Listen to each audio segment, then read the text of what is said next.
Hello दोस्तों, are के mix entertainment channel पर आपका स्वागत है। दोस्तों, अंतर्राष्ट्रीय नृत्य दिवस की शुरुआत 29 अप्रैल 1982 से हुई। यह एक महान रिफॉर्मर जीन जॉर्ज नावेरे के जन्म की स्मृति में मनाया जाता है।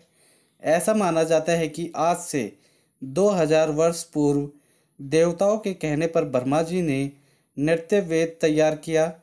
तभी से नृत्य की उत्पत्ति मानी जाती है। जब नृत्य वेद की रचना पूरी हुई, तब नृत्य करने का अभ्यास भरत मुनि के 100 पुत्रों ने किया। इस नृत्य वेद में सामवेद, अर्थवेद, ऋग्वेद और यजुर्वेद की कई चीज़ों को शामिल किया गया। दुनिया भर में विश्व नृत्य दिवस पर कई आयोजन होते हैं, जैसे कि नुक्कड़ नाटक, प्रदर्शनियाँ और सभी प्रकार के नृत्य से सुसज्जित नृत्य शाम और रोड शो आदि। जब हम नाच रहे होते हैं, तब हम खुद को व्यक्त करते हैं। यह मज़ेदार और एक्सरसाइज के सर्वोत्तम रूपों में से एक है। अतः नृत्य की कला के लिए व्यापक जनता का ध्यान आकर्षित करने के लिए अंतर्राष्ट्रीय नृत्य दिवस एक आदर्श दिन है। दोस्तों, शरीर को रोगों से दूर रखने के लिए नृत्य कला का प्रयोग किया जाता है। श्रीमद् भागवत महापुराण, शिव पुराण तथा कूर्म पुराण में भी नृत्य का उल्लेख कई विवरणों में मिला है। रामायण और महाभारत में भी नृत्य का उल्लेख है। इस युग में आकर नृत्य नाट्य तीनों का विकास हो चुका था।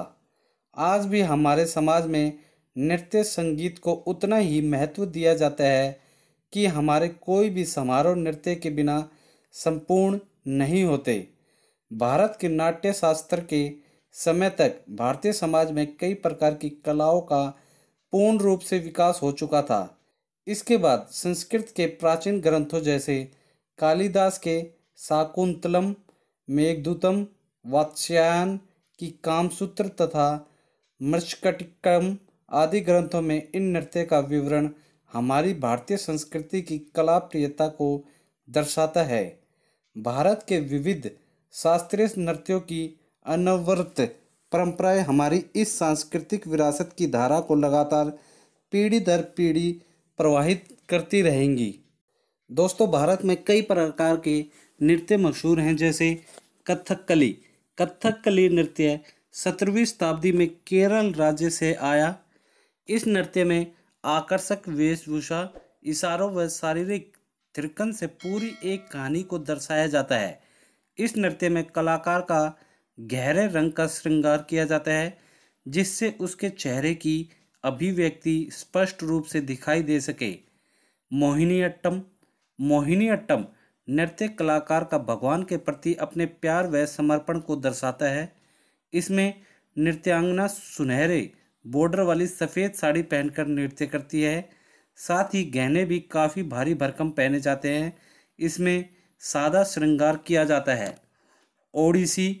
उड़ीसा राज्य का यह प्रमुख नृत्य भगवान कृष्ण के प्रति अपनी आराधना व प्रेम दर्शाने वाला है। इस नृत्य में सिर, छाती व श्रोणी का स्वतंत्र आंदोलन होता है। भुवनेश्वर स्थित उदयगिरी की पहाड़ियों में इसकी छवि दिखती है। इस नृत्य की कलाकृतियाँ उड़ीसा में बने भगवान जगन्नाथ के मंदिर पुरी व सूर्य मंदिर कोणार्क पर बनी हुई है। कथक। इस नृत्य की उत्पत्ति उत्तर प्रदेश से की गई, जिसमें राधा कृष्ण की नटवरी शैली को प्रदर्शित किया जाता है। कथक का नाम संस्कृत शब्द कहानी व कथार्थ से प्राप्त होता है। मुगल राज आने के बाद जब यह नृत्य मुस्लिम दरबार में किया जाने लगा, तो इस नृत्य पर मनोरंजन हावी हो गया। भरतनाट्यम। यह शास्त्रीय नृत्य तमिलनाडु राज्य का है। पुराने समय में मुख्यतः मंदिरों में नृत्यांगनाओं द्वारा इस नृत्य को किया जाता था, जिन्हें देवदासी कहा जाता था। इस पारंपरिक नृत्य को दया, पवित्रता व कोमलता के लिए जाना जाता है।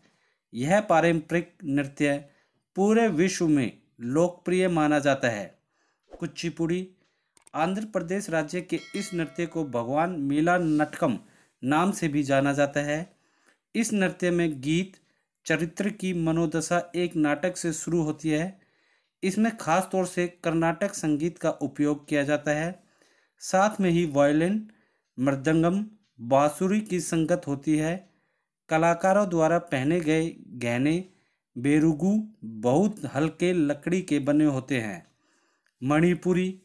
मणिपुरी राज्य का यह नृत्य शास्त्रीय नृत्य रूपों में से एक है। इस नृत्य की शैली को जोगाई कहा जाता है। प्राचीन समय में इस नृत्य को सूर्य के चारों ओर घूमने वाले ग्रहों की संज्ञा दी गई है। एक समय जब भगवान कृष्ण, राधा व गोपियाँ रासलीला कर रहे थे तो भगवान शिव ने वहाँ किसी के भी जाने पर रोक लगा दी थी, लेकिन माँ पार्वती द्वारा इच्छा जाहिर करने पर भगवान शिव ने मणिपुर में यह नृत्य करवाया। दोस्तों, जितना आनंद नृत्य करने में आता है उतना ही आनंद नृत्य देखने में आता है। कला क्षेत्र में यह एक विशिष्ट विधा है जिसे नृत्य दिवस के रूप में मनाना चाहिए। दोस्तों, नृत्य करने से दिल को सुकून मिलता है, जो कि शारीरिक व मानसिक रूप से बहुत जरूरी है तथा स्वास्थ्य के लिए लाभदायक है। हमारे देश में नृत्य से संबंधित प्रतिभाओं की कमी नहीं है, बस जरूरत है तो बुलंद हौसलों व आत्मविश्वास की। फिर सफलता के आसमान में उड़ने से कोई नहीं रोक सकता। अंतर्राष्ट्रीय नृत्य दिवस मनाने से प्रतिभाओं को आगे बढ़ने का प्रोत्साहन मिलता है। हमारे लिए नृत्य संकट मोचन की तरह है, जिसकी साधना से हमारे बड़े से बड़े कष्ट दूर हो जाते हैं। नृत्य कला हमारी संस्कृति की देन है। नृत्य करने से आत्मिक शांति का अनुभव होता है। तो दोस्तों, उम्मीद करता हूँ इस वीडियो में मैंने आपको अंतर्राष्ट्रीय नृत्य दिवस से जुड़ी सारी छोटी बड़ी जानकारी अच्छे से दे दी होगी। दोस्तों, अगर आप लोगों को वीडियो अच्छी लगी तो इसे लाइक करें, अपने सारे फ्रेंड्स रिलेटिव हर जगह इसे मैक्सिमम से मैक्सिमम शेयर करें ताकि उनको भी इस दिन के बारे में पता चल सके। और कमेंट बॉक्स में यदि आप नृत्य से संबंधित कोई भी काम करते हैं, चाहे वो नृत्य सिखाते हों या आपको कोई भी नृत्य आता है, तो आप हमें कमेंट सेशन में जो भी एक्सपीरियंस है या कौन सा नृत्य आता है हमें लिख कर ज़रूर बताएं दोस्तों। और उससे नृत्य से होने वाले हमें लाभ जो होते हैं, डांस करने से हमें जो शारीरिक होते हैं या मानसिक लाभ होते हैं, आप अपना एक्सपीरियंस हमारे साथ ज़रूर शेयर करें दोस्तों। और दोस्तों, इसी के साथ यदि आप मेरे चैनल पर नए हैं तो सब्सक्राइब बटन को दबाकर मेरे चैनल को सब्सक्राइब करें और न्यू नोटिफिकेशंस के लिए बेल आइकन पर क्लिक करें ताकि आपको ऐसी ही वीडियोस टाइम टू टाइम और सबसे पहले मिल सके। धन्यवाद दोस्तों। जय हिंद।